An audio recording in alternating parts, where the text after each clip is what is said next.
अस्सलामुअलैकुम, नमस्कार, सत श्री अकाल एंड गुड इवनिंग। दोस्तों कैसे हैं आप? आई डू होप आप सब अच्छे होंगे जी।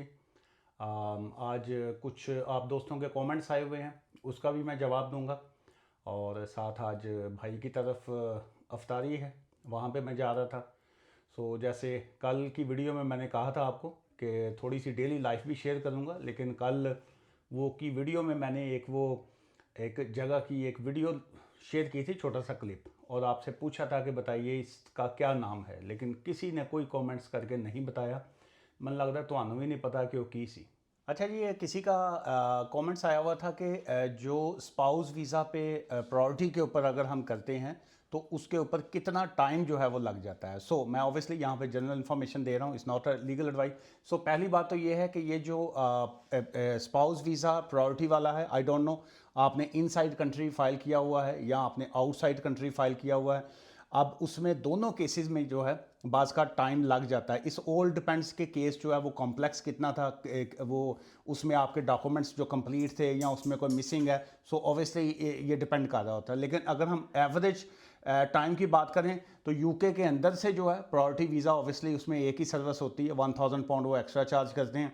और मेरा तो बल्कि यस्टरडे एक क्लाइंट थे, उन्होंने सुबह मॉर्निंग उनकी 9:30 बजे अपॉइंटमेंट हुई है और 3 बजे जो था उनको सेम डे 3 o'clock जो था उनका स्पाउस वीज़ा जो था उनका लग के आ गया। अच्छा, अब कुछ क्लाइंट्स ऐसे हैं जिन्होंने आउटसाइड द कंट्री प्रायोरिटी के ऊपर एप्लीकेशन डाली हुई है।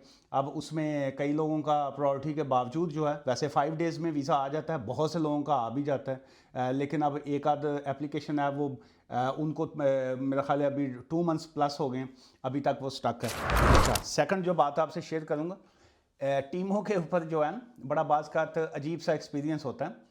तो मैं वो एक ऐड देख रहा था टिकटॉक के, बाद क्लिक किया, टीमों पे चला गया। अब वो टीमों के ऊपर आ रहा था आउटडोर प्लांट्स वगैरह और ये वो सारन। तो कि जी वो इतने इतने बड़े वो प्लांट्स दिखा रहे थे और मैंने अब वो ऑर्डर कर दी। तो वो इतने इतने मेरे हाइट से भी ज़्यादा शो कर रहे थे, और जिन्हों मैं ऑर्डर करके आए थे वो एड्डा जितना पौधा आया। तो ये आपके साथ भी क्या कोई कभी ऐसा एक्सपीरियंस हुआ? अच्छा, ये देखो जी, यह पौधा आया तो हाइट में उन्होंने दिखाया है जिमें 6 फुट का। मैं क्या बात है जी, एड्डा सस्ता। तो यह जनाब आया, और जो बाकी दूसरा एक पौधा आया वो ये वाला आया। वो जग्गू दादा नहीं, वो इंडियन जैकी श्रॉफ दादा, यह उन्होंने एड्डा क गले च पाया होंगे। यह वाला उन्होंने मैंने भेजता तो शो कराया जिमें 6 फुट का। अच्छा, मैं वाकई में मजाक नहीं कर रहा, सच्ची मुची है। देखो वो जग्गू दादे ने ना ऐसा वो गले के चेन पा के ना पाया होंगे। जी भाई साहब की तरफ आ गए अफ्तारी पे। रोज़ा खुल गया? भाई साहब के बच्चे बाहर खेल रहे हैं। Thank you. You're welcome. नहीं जी, रोज़ा खुल गया। और भाई साहब जो हैं वो अंदर। अस्सलाम वालेकुम। ਇਹ ਤੁਹਾਡੇ ਲਈ ਬਾਰਬੀਕਿਊ ਤਿਆਰ ਹੋ ਰਿਹਾ। की हाल है? ਚੈੱਕ ਕਰੋ, वाह, ਰੋਜ਼ਾ ਖੁੱਲ ਗਿਆ। रोज़ा खोल लिया। ਚਲੋ ਟਰਾਈ ਕਰੋ। वाह जी वाह। ਅੰਦਰ ਦਾ ਇਹ ਤੇ ਫਾਇਦਾ ਨਾ।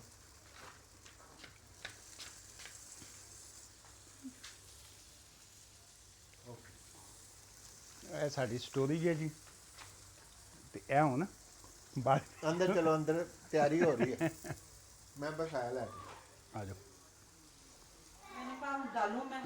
ਲੈ ਜੀ, ਇਹ ਭਾਬੀ ਸਾਡੀ ਬਣਾ ਰਹੀ ਹੈ। ਇਹ ਕੀ ਹੈ? ਜੀ ਆਲੂ ਦੇ ਟਿੱਕੀਆਂ ਆਲੂ ਦੀਆਂ ਟਿੱਕੀ ਜਿਹੜੀਆਂ ਬੇਸਨ ਲੱਗ ਕੇ ਤੇ ਬਣਦੀਆਂ ਪਕੌੜੇ। ਤੇ ਪਕੌੜੇ ਨਹੀਂ, ਉਹਨਾਂ ਦੀ ਥਾਂ ਤੇ ਅੱਜ ਉਹ ਅੱਛਾ ਅੱਛਾ, ਹਾਂ। ਆਲੂ ਵਾਲੀ ਟਿੱਕੀ ਬਸ ਠੀਕ ਹੈ, ਜੀ, ਇਹ ਜੀ। ਬਿਹਤਰ ਹਾਂ ਹੈ। ਪਕੌੜਿਆਂ ਆ ਰਹੀ ਨਹੀਂ ਹੈ, ਨਹੀਂ, ਪਕੌੜੇ ਨਹੀਂ, ਇਹ ਸਹੀ, ਇਹ ਸਹੀ ਹੈ ਨਾ। ਇਹ ਠੀਕ। अच्छा कि बादल सिंह का ओरिजिनल है?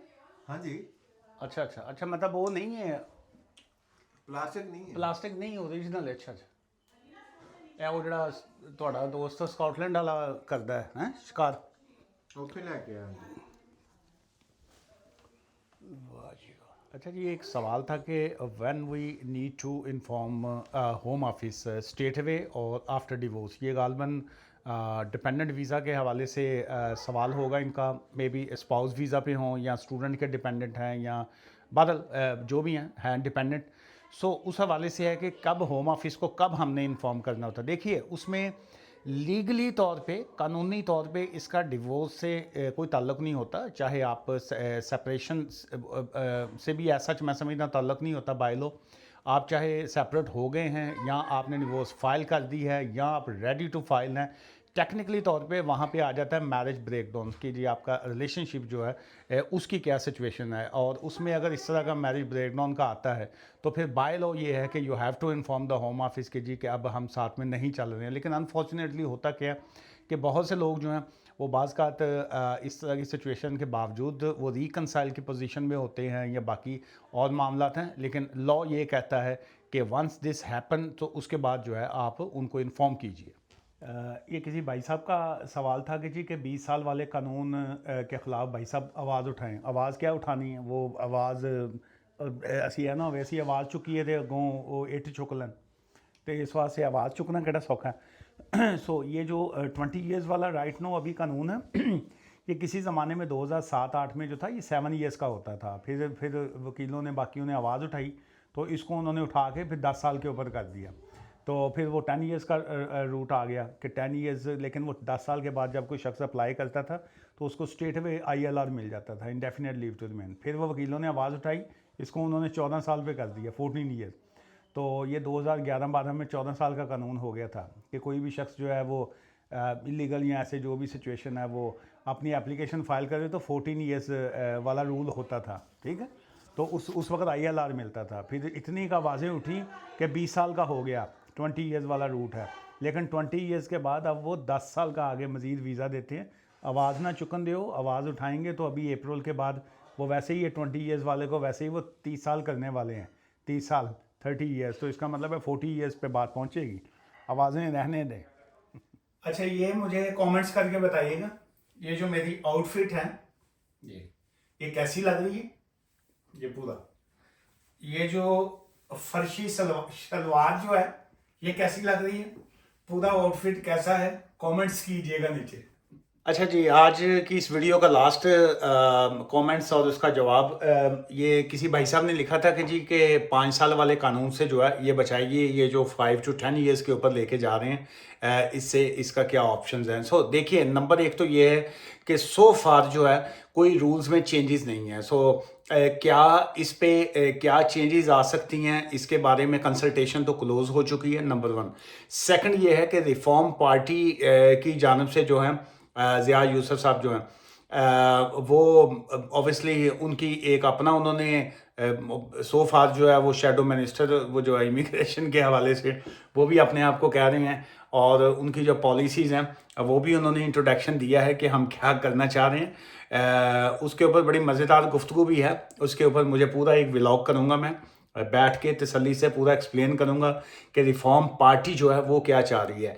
लेकिन क्या इस वक्त की जो गवर्नमेंट है ये सो फार जिस तरह की इमिग्रेशन की सिचुएशन अब चल रही है, ये जो अभी नया रजीम चेंज, ईरान इश्यूज़, अटैक और बहुत सी चीज़ें जो हैं, अभी फ़्लाइट्स जो हैं वो भी अनफॉर्चुनेटली बंद हो चुकी हैं। दुबई की, दोहा, कतर, जो कुवैत और अभी बल्कि मैं रिसेंट अभी घंटा पहले की ख़बर आ रही थी लाहौर से भी जो 20 पाकिस्तान की भी जो है 27 फ़्लाइट्स जो हैं वो भी बंद हो रही हैं, हो चुकी हैं।